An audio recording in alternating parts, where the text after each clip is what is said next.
Hola, ¿qué tal? Muy buenas tardes, muy buenos días, depende de la hora en que nos estén mirando en este podcast.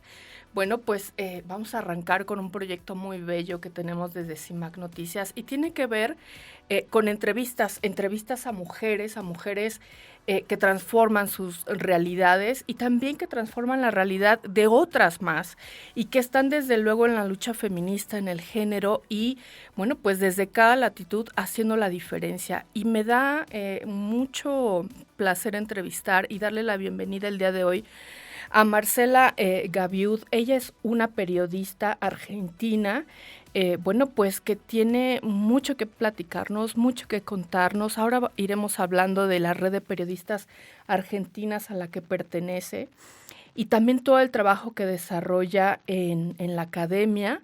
Pero más allá de eso, pues muchas gracias por estar aquí con nosotras desde la Ciudad de México, porque nos visita en la Ciudad de México y estamos complacidas de que estés aquí. Bienvenida.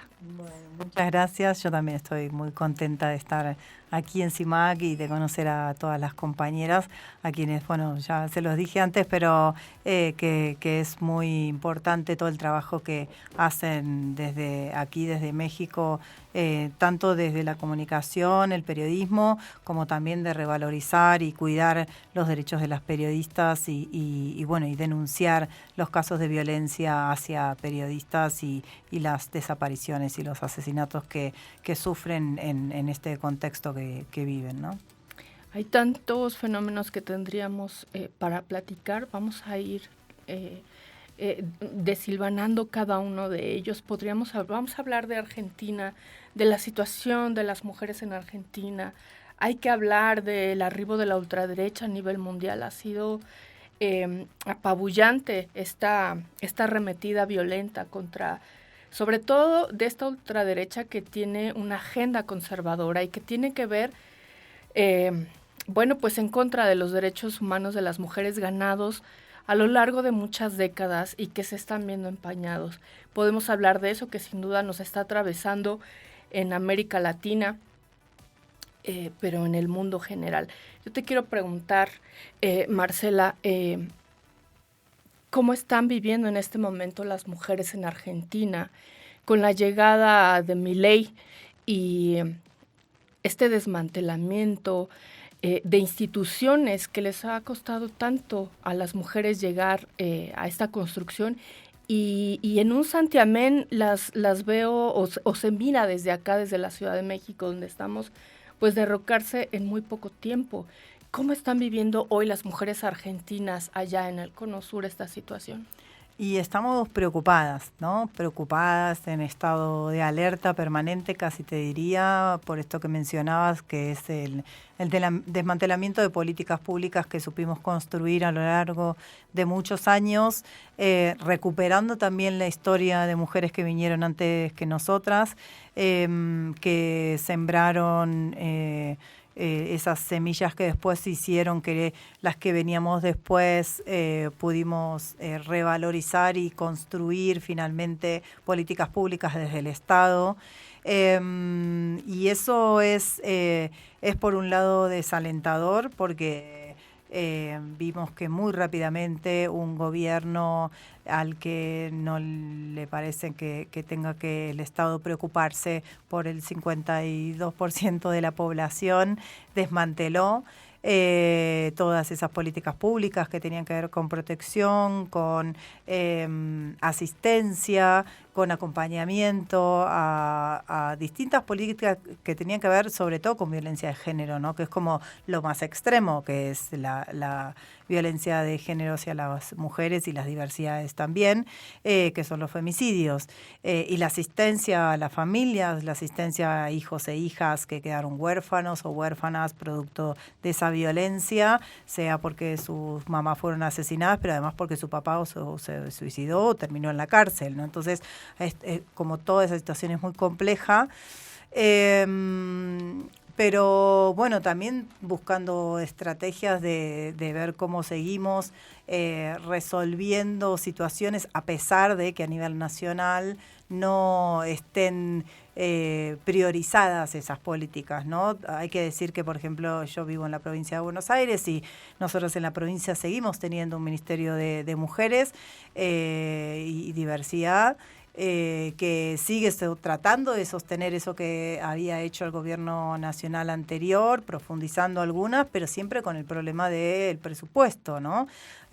Porque nosotros tenemos un país que es federal, pero que la concentración de los impuestos, que por ejemplo el IVA, que es lo que más recauda el Estado, que es el 21% de todos los productos que consumimos, eso después se reparte en la coparticipación hacia las provincias y eso, como el gobierno de la provincia de Buenos Aires está enfrentado al gobierno nacional, no recibe las partidas presupuestarias que le corresponderían y eso hace que se afecte el resto de lo que el gobierno debería estar haciendo, ¿no? Entonces, es como a muchos niveles, no es solo a nivel nacional, sino que esas relaciones políticas, incluso en gobiernos que son favorables a la perspectiva de género y a los derechos de las mujeres, lo sufren justamente porque son favorables a esos derechos. Entonces se les cercena parte de su presupuesto para que no cumplan con el mandato que su pueblo votó, que es que esa política se siga sosteniendo, ¿no? Dame algún ejemplo. Hablemosle a las personas que no están inmiscuidas en el tema de género.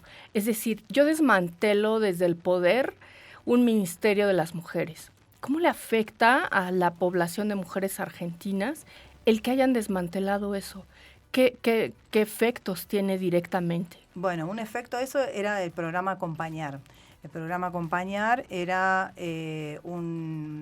parte de una asistencia que daba el gobierno nacional a través del Ministerio de las Mujeres, que lo creó a este programa, que era un aporte económico para las mujeres que habían sufrido violencia de género. Sabemos que muchas de la problemática que tienen las mujeres que sufren violencia de género es a partir de no tener autonomía económica.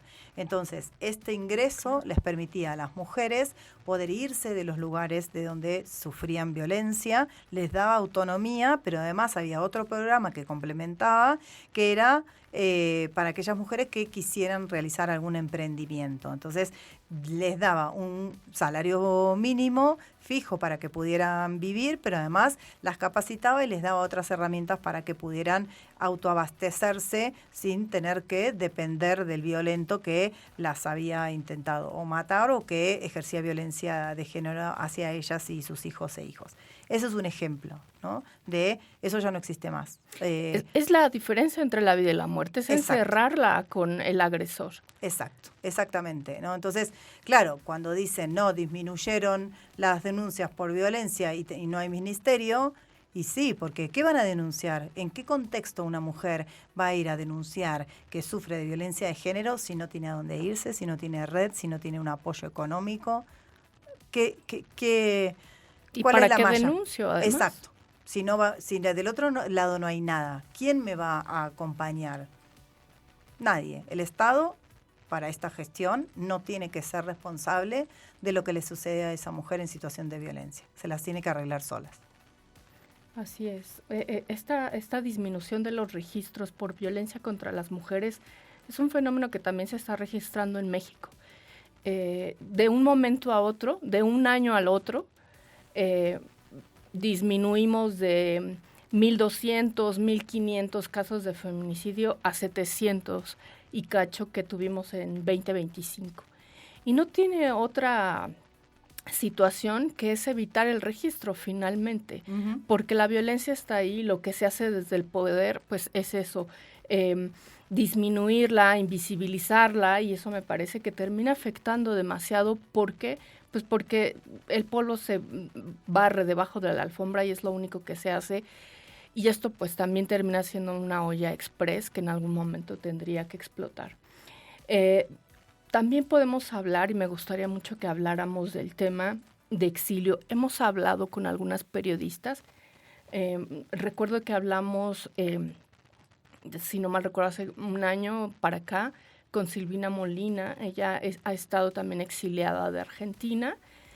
Y esa es una circunstancia que se ha dado en Argentina. O sea, las periodistas también han tenido que irse de ahí para resguardar la vida y la seguridad.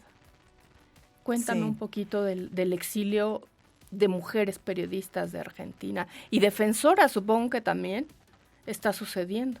Sí, quizás no es tan visible el exilio en sí, porque no es una categoría que piden, ¿no? Como sabemos que el exilio o el refugio es una categoría de migrante de protección, ¿no? Quizás no se han ido bajo esa figura hacia el exterior como exilio, sino que es más como el exilio por resguardo, ¿no? Pero sí, bueno, casi que te diría el caso más emblemático es el de Luciana Pecker, que ella sufrió violencia en las redes sociales, pero que después eso se transformó en una amenaza real, en gente diciendo que sabía dónde vivía y que estaban en la esquina de la casa esperándola para matarla, ¿no? Frente a esa situación, una no va a esperar a ver si es verdad o no que eso está sucediendo. La verdad que lo que toma la decisión es de resguardo para una y para sus hijos e hijas, que es la de irse de ese país que está amenazando su vida, ¿no? Y es ahí donde el Estado no funciona, cuando el Estado termina siendo cómplice y opera en esa situación, es decir, que convalida y no hace ejecutar los marcos de protección. Ahí la decisión única que queda es por la propia vida y por sus propios medios irse del país.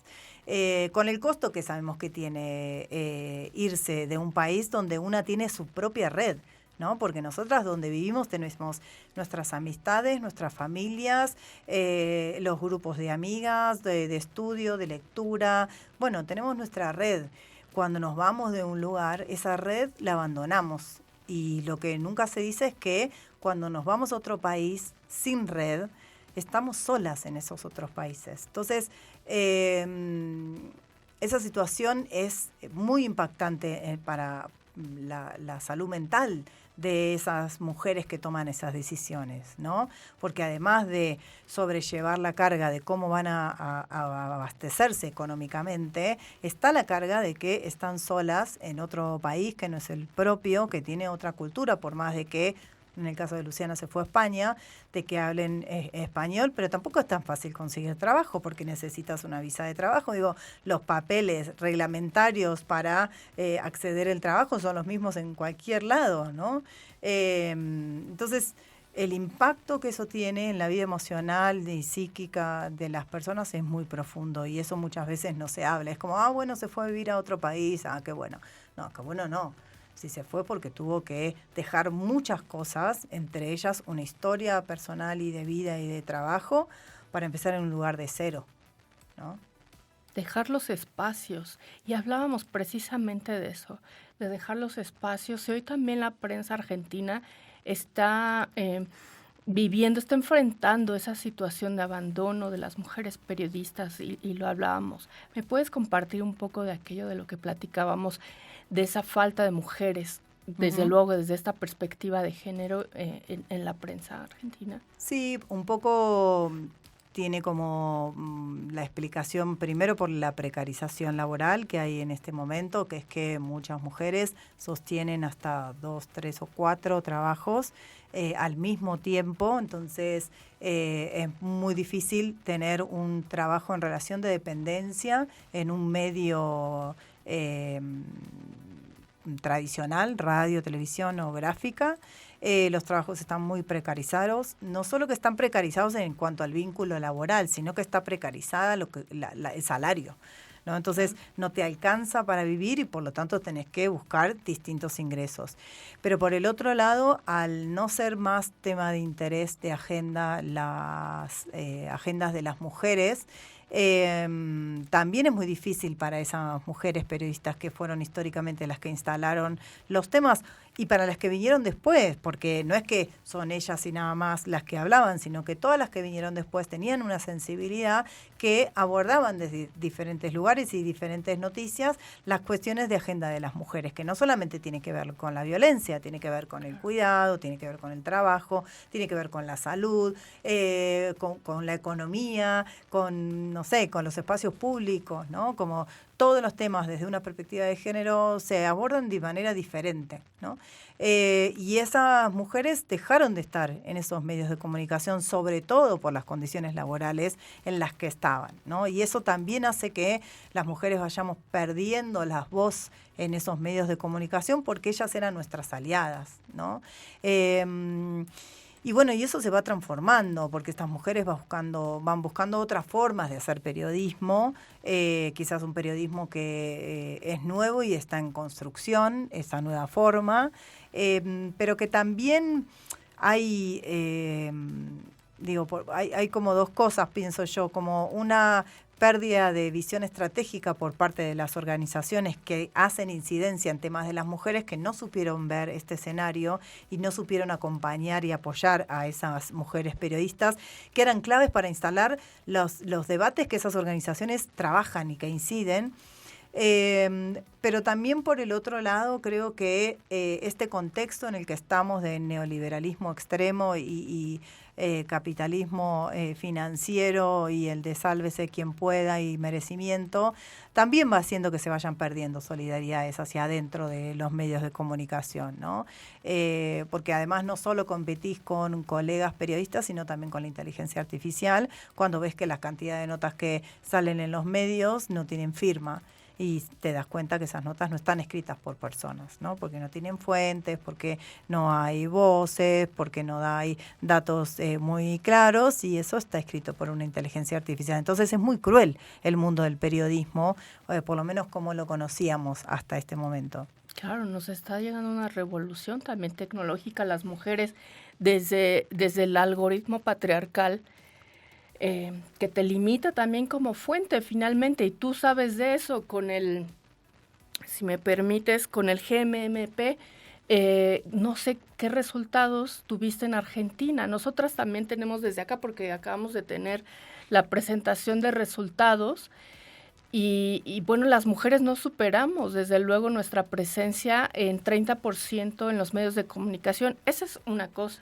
Y otra es cómo nos proyectan en ese porcentaje tan bajo, qué proyecciones tenemos. Entonces, finalmente nuestra presencia en los medios ha sido limitada a pesar de las décadas, del transcurso, del paso del tiempo, y las mujeres también necesitamos nuevas representaciones, desde luego, en los medios de comunicación. Las fuentes son importantes y dejamos de serlo, hay que decirlo. Desde CIMAC Noticias, una de nuestras políticas editoriales es que entrevistamos exclusivamente a mujeres, y tiene que ver con esto, con romper una brecha de representación de las mujeres en los medios, porque seguimos viendo mesas de análisis llenas de hombres, y no porque odie a los hombres, y no tiene nada que ver con eso, tiene que ver con qué representación tenemos la otra mitad de la población mundial en esas mesas de análisis, y dónde está la agenda de género. Y como tú bien lo dices, ahora este arribo de la ultraderecha en Argentina finalmente está desmantelando esta presencia, y se debe de mirar en esos resultados. ¿Qué fue lo que encontraron, Marcela? Bueno, encontramos como datos muy parecidos a lo que ustedes presentaron. Sí, quizás subimos un poquito del anterior, la como sujetas en las noticias, digo, el 27%. Pero sí nos llamó, por ejemplo, mucho la atención en que en deportes, que es un punto que antes no analizábamos tanto porque no se analizaban los suplementos, pero que en este lo analizamos, que casi el 96% de las noticias no solo están reportadas por varones, sino que casi no hay mujeres como noticias. Como si las mujeres no hiciéramos deporte, ¿no? Y eso es muy impresionante porque también en el anterior nos había dado que economía habíamos mejorado, había casi el 50% de periodistas en los medios que hablaban de economía, y en este otra vez casi que no hablamos de economía, ¿no? Entonces, de economía y de política, de los temas que llamamos más duros. Y eso no tiene que ver con que no tengamos la capacitación para poder hacerlo, sino que también tiene que ver con esta creación de la validación de la palabra en el espacio público por parte de los varones. Entonces, si las mujeres no sabemos de las cosas, entonces no nos dejan hablar de política, de economía, de relaciones exteriores, ¿no? Porque el que sabe es el varón. Y en estos últimos años yo también me llamaba la atención lo de las fuentes, que es algo muy marcado, que casi no hay, o sea, no hay expertas o comentaristas con un nivel de conocimiento de los temas que sea importante, pero también chequeando con periodistas nos pasa que por ahí decimos, pero ¿por qué no llaman a las mujeres? Y nos dicen, sí, nosotros llamamos a las mujeres, porque de hecho hay mujeres que dirigen puntos de investigación, que son las especialistas. Lo que pasa es que las mujeres nos dicen, bueno, llámame mañana. O me dicen, bueno, llámame en 1 hora. Y en los medios no tenemos esos tiempos. Entonces vos decís, bueno, listo, no, ok, llama a este. Y capaz que no sabe mucho del tema, pero nunca le va a decir que no. Entonces, las mujeres tenemos todavía una falta de apropiación del espacio público, que es, sí, hablo. Entonces, hay que educar a nuestras científicas, a nuestras investigadoras, a nuestras economistas, para que salgan a hablar de esos temas igual, porque saben de esos temas. Es como el síndrome del impostor, parece que tenemos las mujeres, ¿no? En cualquiera de los temas. Y no, el ritmo de los medios es otro, que los varones los manejan muy bien. Entonces nos quedamos atrás, pero porque las mujeres no se animan a hablar, ¿no? Entonces ahí hay que mirar otro fenómeno que tiene que ver con validar su palabra. Claro.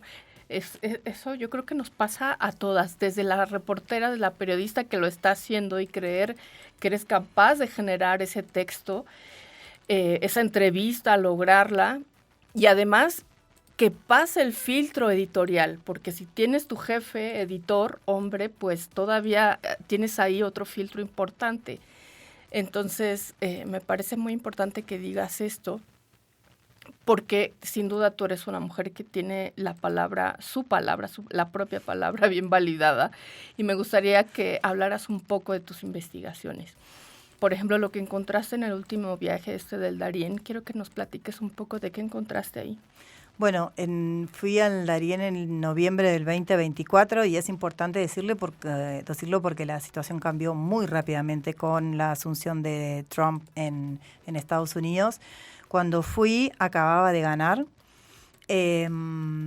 y fuimos a un campamento que es el de Lajas Blancas, creo que se llama, que es uno de los dos campamentos. Está Puerto Chiquito y está que es un campamento que había instalado Naciones Unidas, que tenía una construcción muy grande de casas, como de una especie de casas de madera, que había invertido el gobierno de los Estados Unidos para que eso se construyera, porque estaban pasando entre 200 y 500.000 personas por año por ahí. El Darién es una selva que divide Colombia y Panamá. Es el único cruce territorial que hay, que no hay un cruce, hay que decirlo, porque es selva, no hay nada ahí. Y las personas cruzan ese paso sin muchas veces saber hacia dónde van, ¿no? No saben que hay ríos, que hay animales que pueden matarlos, no solo grandes, sino bichos, arañas, serpientes, que es un lugar muy húmedo, que hay todo el tiempo barro, que tienen que subir laderas muy altas, no montañas, pero sí cerros empinados, y todo eso está embarrado.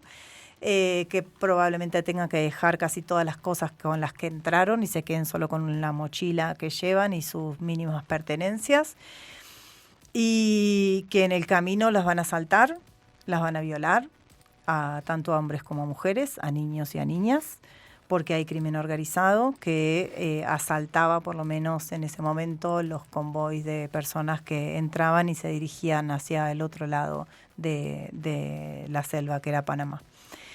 en ese contexto que fue muy, muy, muy difícil para muchas personas, que muchas perdieron la vida, porque o se ahogaron o se lastimaron y no pudieron seguir caminando y no las pudieron cargar, o simplemente murieron de hambre. Las mujeres que yo logré entrevistar del otro lado en el campamento que habían llegado ahí eran mujeres casi todas venezolanas que se habían ido hacia 1 o 2 años del país o hacia un mes, y con algunas con persecución política, otras por violencia de género en el lugar de sus ex que estaban escapando de ellos. Muchas buscando una mejor esperanza para sus hijos sobre todo. Y fue muy duro hacer esas entrevistas. La verdad que como periodista en ese momento no te cae, ¿no? Todo lo que estás escuchando y lo que después vas a tener que contar, pero todo lo que uno escucha en ese momento como que vamos, ¿no? Bueno, vamos, te pregunto y sigo. Exacto, topes, claro. Exacto. Y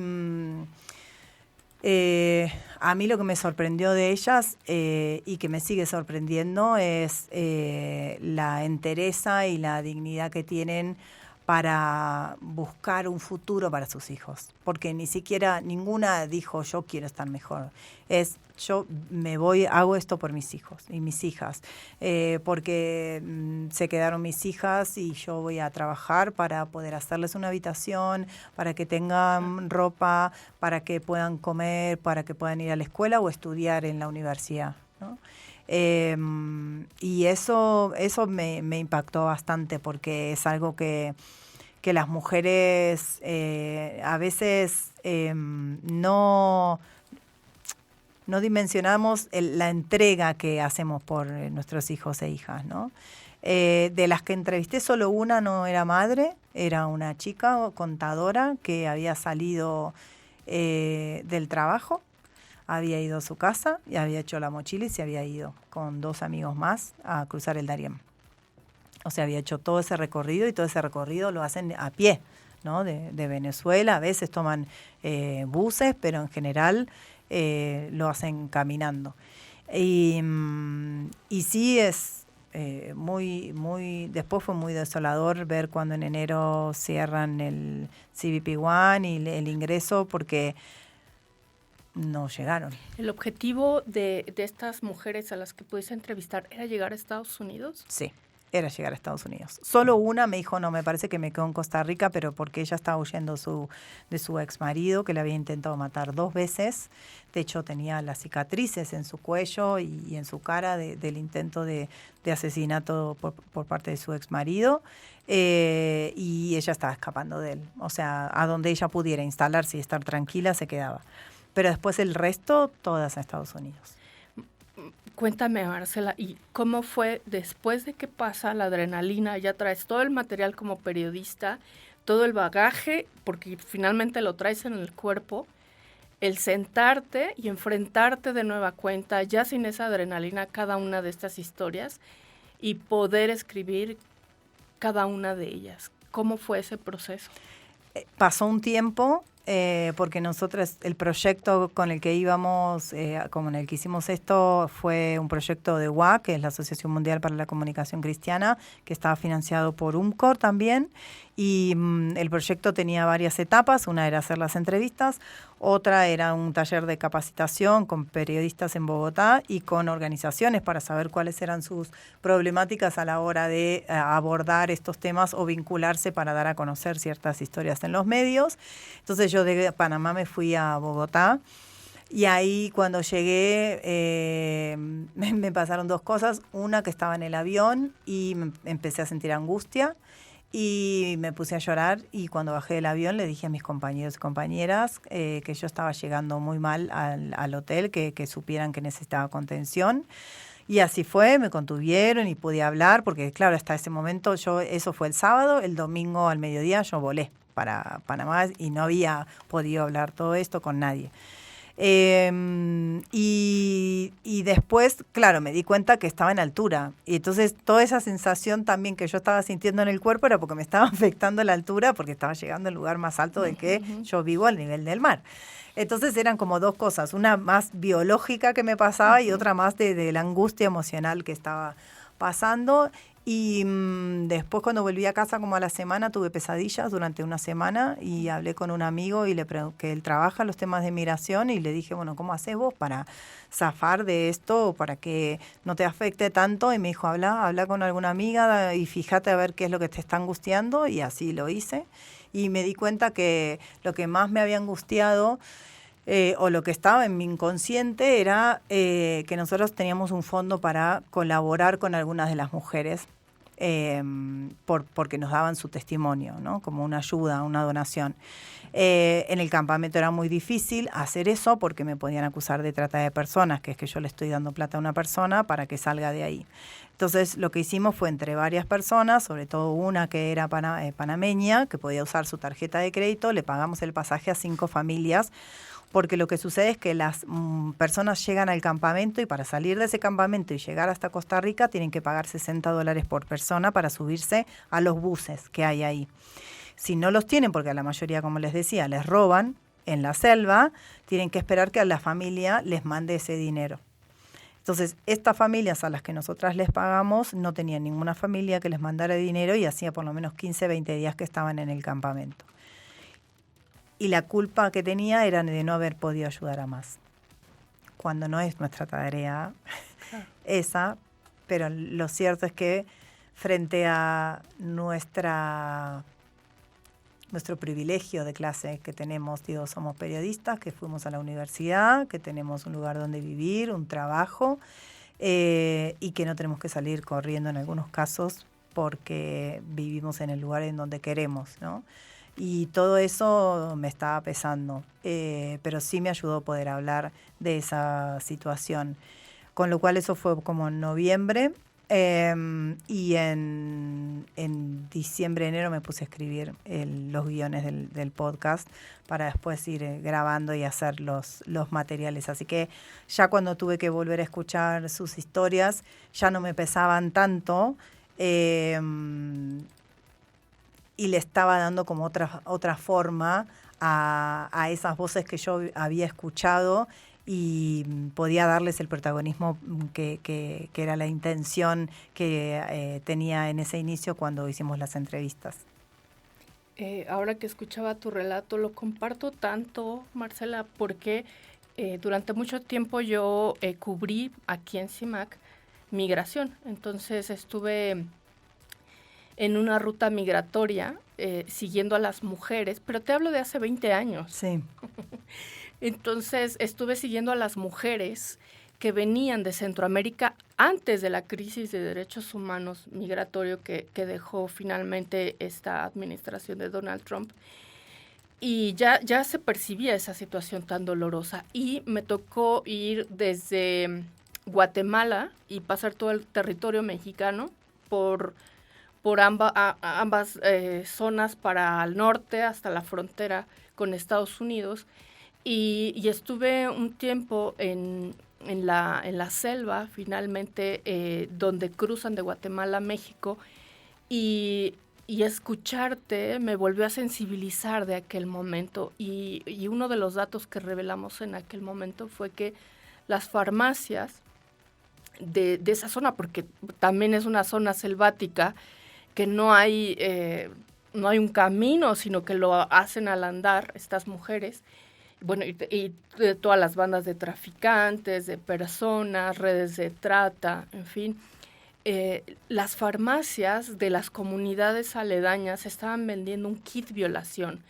Y en el kit violación venía un espermicida y venía un condón femenino, porque las mujeres ya sabían que iban a ser violadas y sexualmente, y entonces lo compraban para restar una situación tan perjudicial a sus propios cuerpos, y lo compraban en esas farmacias antes de entrarle a esa zona. Algo muy doloroso. y de ahí me fui encontrando todo esto que vas relatando y lo siento tan cercano y no importa los años que pasen, mirar cómo las mujeres van transformando sus realidades en cada paso a través de este proceso de tránsito, el querer llegar a Estados Unidos, pero ahora mirar esa crisis y que tuvieron que quedarse donde estaban, donde les cerraron la puerta, es decir, en toda la zona de México, pero también hacia Centro y Sudamérica. Es una situación que hoy apenas está empezando. Creo que en unos años veremos qué es lo que va a pasar con toda esta gente que se quedó varada por todos lados. Me refiero a México, que hoy ya es muy común ver a personas de Haití, en fin, incluso personas africanas que también se quedaron aquí. Y eso, bueno, pues está a ras de tierra. Cuéntanos, ¿dónde lo podemos encontrar para poder escuchar ese podcast o ese trabajo también escrito? ¿Dónde podemos antes de seguir? El podcast se llama Camino hacia una vida plena, está en Spotify y está en todas las redes gratuitas que quieran acceder y también en YouTube, en el canal de la UAC América Latina.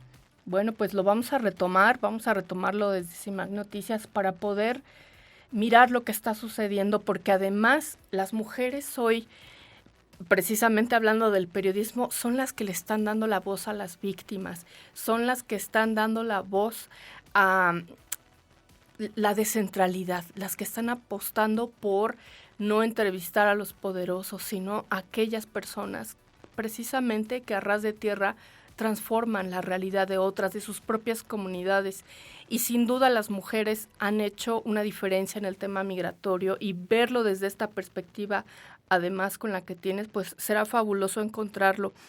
Sí, quizás también que como la continuidad de ese proyecto es lo que estoy haciendo ahora, que en Guatemala y México, que la segunda parte del podcast es a mujeres deportadas y retornadas en Guatemala y México.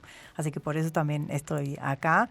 Y yo vengo de Guatemala ahora, en donde estuve entrevistando a mujeres que están retornadas, que también varias eran venezolanas.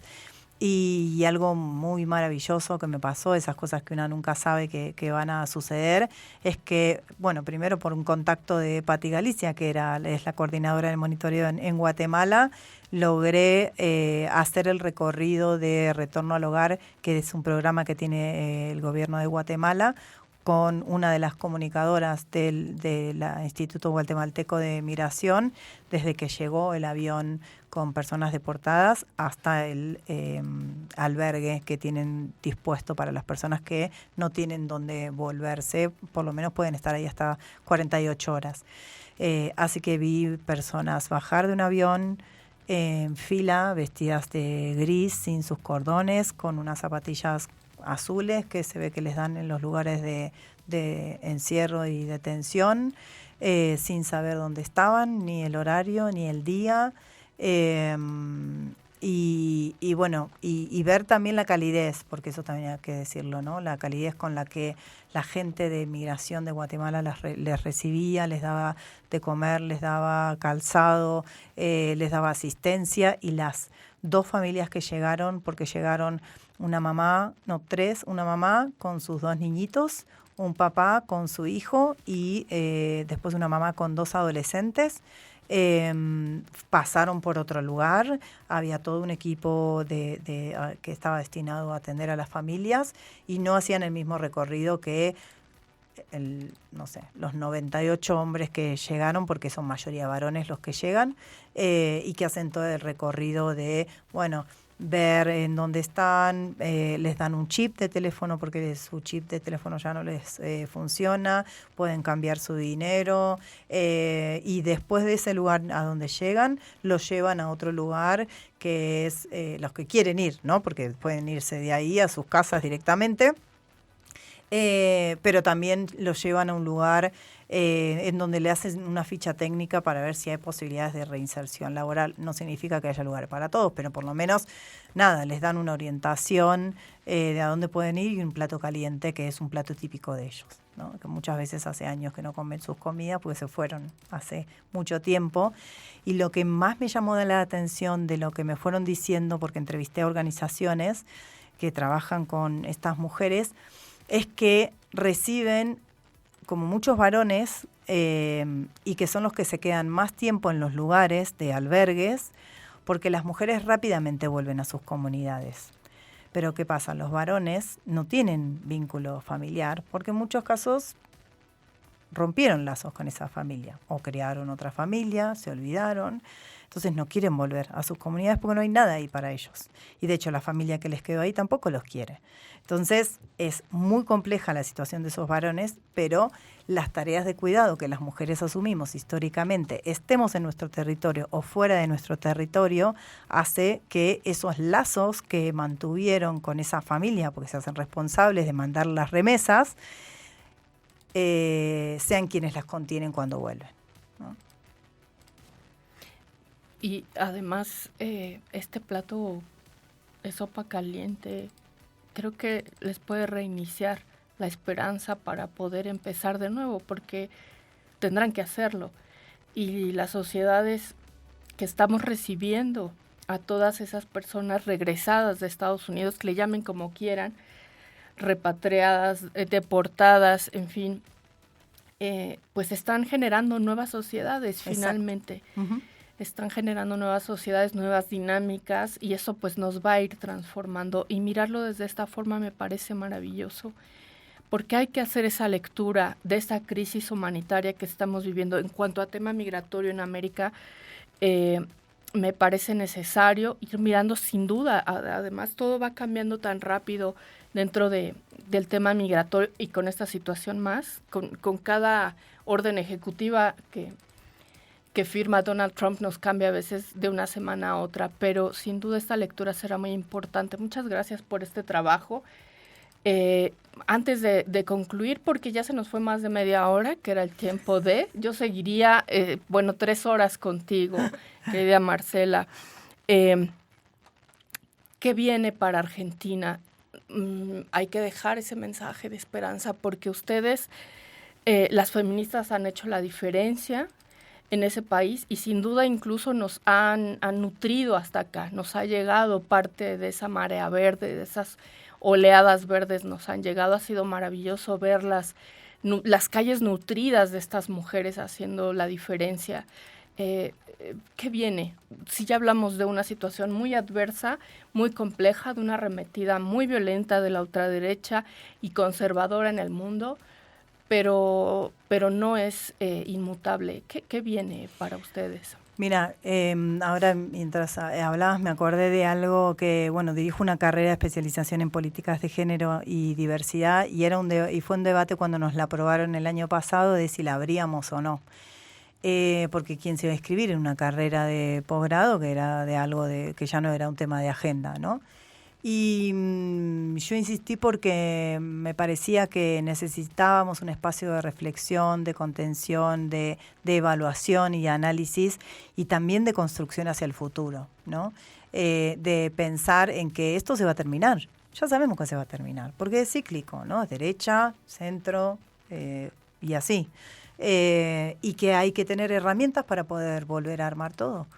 Y esa es la esperanza del futuro, es que nos van a necesitar, porque necesitamos volver a rearmar eso que esta gente destruyó en estos años, que espero que sean solo 4, y volver a pensar esas estrategias mejor de lo que lo hicimos antes. Para eso es este momento, no es para desesperanzarse, no es para creer que perdimos, sino para rearmarnos, asumir que hay cosas en las que nos equivocamos, que no vimos, y en función de eso prepararnos para el futuro, porque el futuro es nuestro. Así es, muchas gracias. Bueno, pues esta conversación ha sido maravillosa. Muchas gracias. Porque debo decir que esta cabina está llena de mujeres, técnicamente lo están haciendo posible. Muchas gracias en producción. Muchas gracias a todas, porque también es un lujo que eso suceda. Y bueno, pues vamos a montar este podcast sin duda en las redes sociales y sigamos hablando del tema. Muchas gracias por esta conversación. Yo hablé con la periodista argentina Marcela Gaviud. Muchas gracias por esta tarde, por esta plática, y sigamos haciendo lo posible. Muchas gracias. Muchas gracias a ustedes.